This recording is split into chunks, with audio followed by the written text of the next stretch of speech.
Tahun 1998 adalah tahun yang tak pernah dilupakan dalam sejarah bangsa Indonesia. Sebuah tahun penuh gejolak, amarah, kesedihan, namun juga harapan. Tahun ketika rakyat Indonesia bangkit dan bersatu menuntut perubahan dari sebuah rezim yang telah berkuasa selama 32 tahun. Tahun ketika suara-suara yang selama ini dibungkam akhirnya terdengar lantang dari jalan-jalan hingga gedung parlemen. Inilah kisah reformasi 1998, titik balik demokrasi Indonesia. Akhirnya, Soeharto pensiun jadi presiden, dan rakyat Indonesia bisa bernapas lega, dan langsung stres mikirin pemilu berikutnya. Karena siapa yang dipilih jadi presiden, bisa jadi yang terpilih adalah yang paling banyak dijual kaosnya. Bukan yang paling banyak ide jitu buat negara. Dan jangan lupa janji kampanye adalah hutang yang harus dibayar dengan senyum manis dan wajah memelas di media sosial. Awal dari sebuah ini bermula pada tahun 1997. Ketika krisis moneter mulai melanda Asia, negara-negara seperti Thailand, Korea Selatan, dan Indonesia mengalami kejatuhan mata uang yang drastis. Rupiah anjlok, harga-harga naik, dan kesabaran rakyat mulai tipis.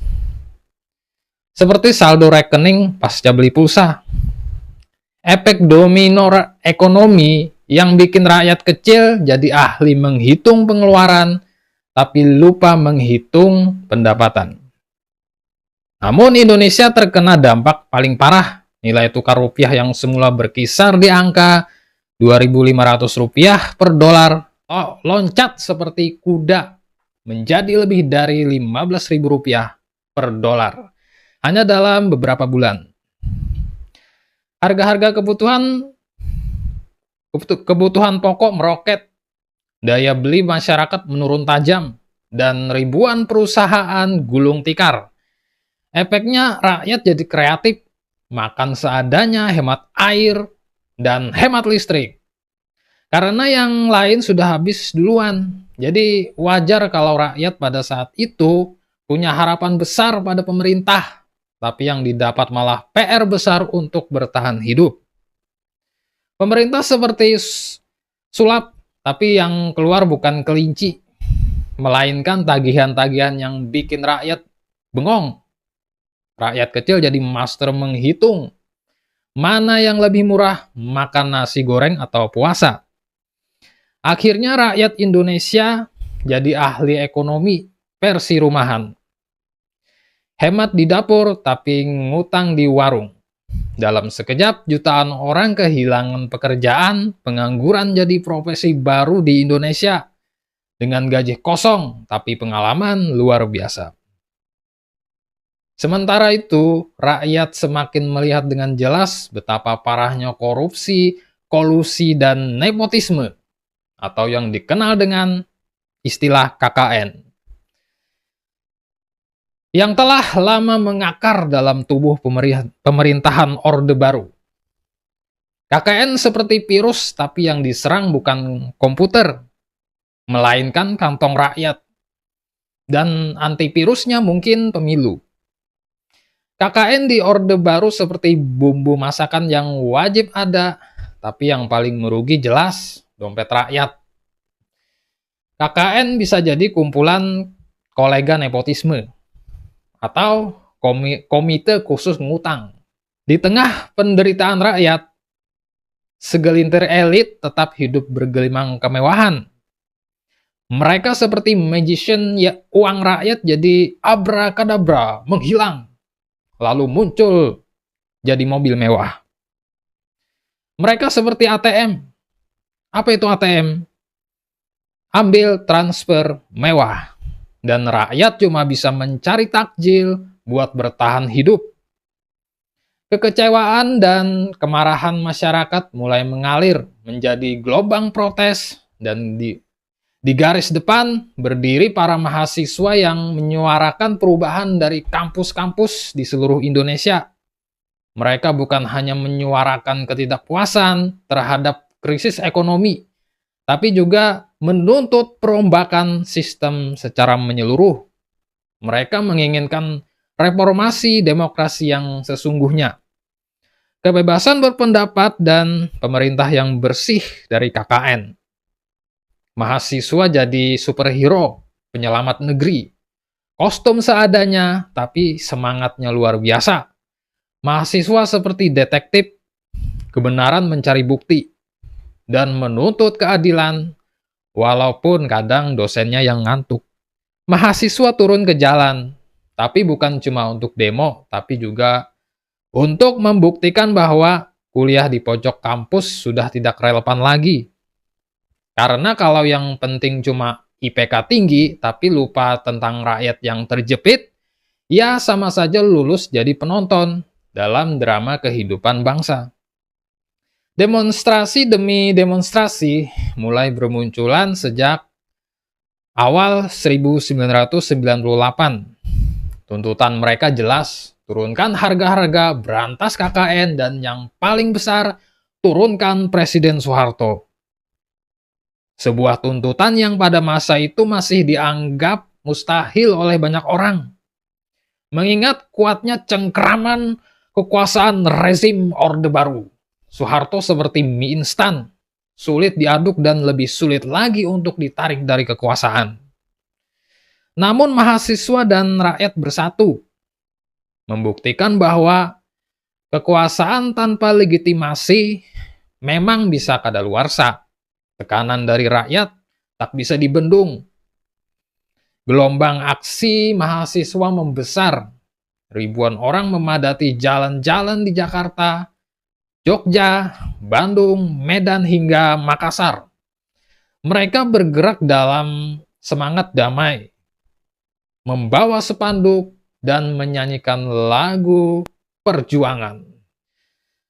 Meski kerap berhadapan dengan aparat keamanan bersenjata lengkap, mahasiswa dengan spanduk, aparat dengan tameng.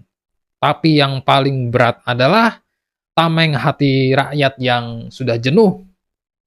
Aparat keamanan dengan senjata, tapi mahasiswa dengan senjata kata-kata.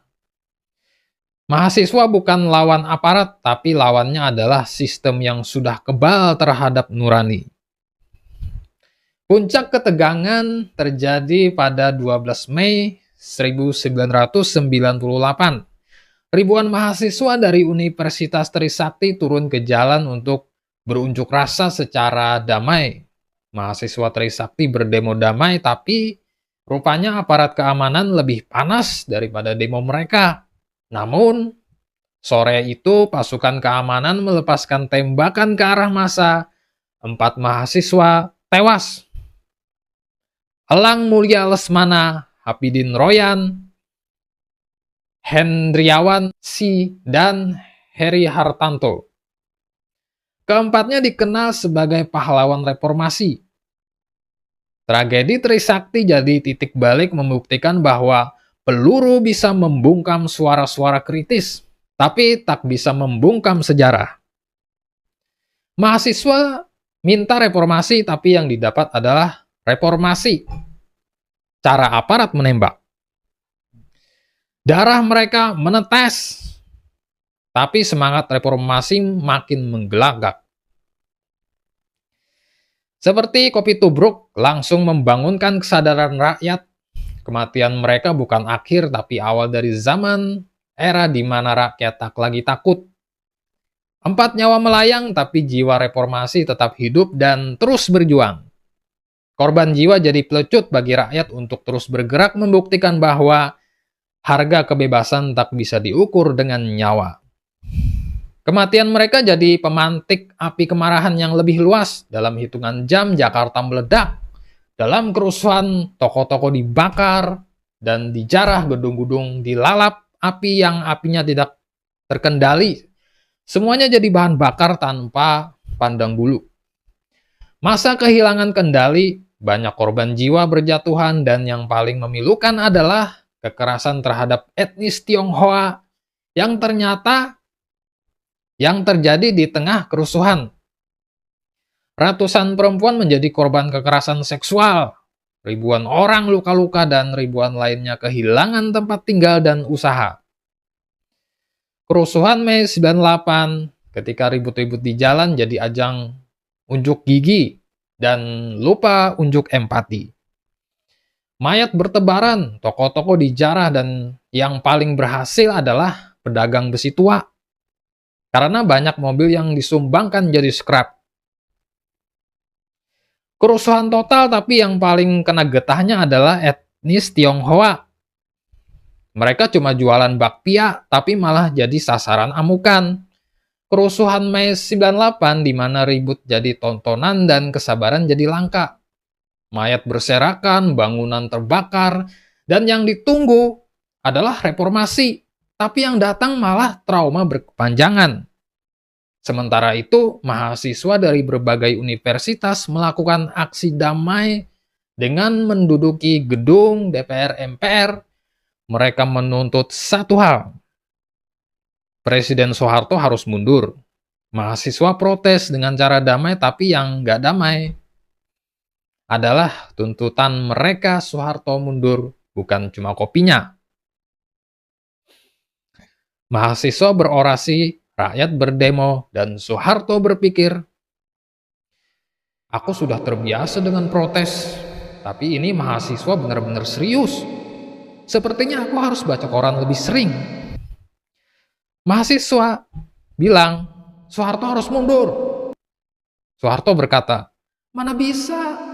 Aku baru saja selesai membersihkan karpet istana. Tekanan dari berbagai pihak semakin menguat. Rakyat di berbagai kota turun ke jalan. Para tokoh masyarakat, agamawan, dan bahkan sebagian elit politik mulai angkat suara mendesak pengunduran diri Soeharto. Soeharto kaget. Wah, kaget. Kaget. Kaget, ya kaget. Mana mungkin, semua orang gila. Mengapa mereka semua teriak mundur, bukannya teriak nasi goreng? Aku tak habis pikir, kemarin mereka puja-puji, hari ini mereka teriak mundur. Mana ada yang tahu, mungkin besok mereka minta autograf. Soeharto makin bingung. Baru tahu aku, rakyat itu ternyata lebih suka demo daripada nonton sinetron. Akhirnya Soeharto sadar, bukan lagi soal karpet bersih atau resep nasi goreng. Tapi saatnya aku angkat kaki. Akhirnya pada pagi hari tanggal 21 Mei 1998, Presiden Soeharto akhirnya bilang, baiklah, aku mundur, tapi jangan lupa, aku yang masak nasi goreng terakhir kali. Setelah 32 tahun di panggung, Soeharto akhirnya bilang, tamat.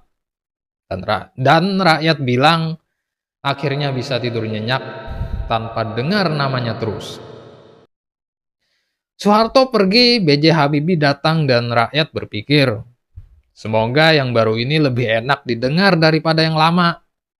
B.J. Habibie pegang kemudi, rakyat berharap, moga-moga era baru ini bukan cuma ganti kapten, tapi juga arah kapal. Era reformasi dimulai, dan rakyat berharap semua yang berubah bukan hanya nama presidennya, tapi juga nasib mereka. Reformasi terbuka, harapan membuncah. Semoga yang lahir bukan sekedar bungkus baru, tapi isi kepala yang baru. Dan peristiwa 1998 berakhir. Semoga yang berubah bukan hanya pemerintahnya, tapi juga dengan dompet rakyat yang tetap tipis. Tapi setidaknya semangatnya masih ada. Semoga reformasi berikutnya lebih baik dan dompet rakyat makin tebal, karena sejatinya reformasi bukan hanya soal pemerintah, tapi juga soal isi dompet. Semoga makin merata.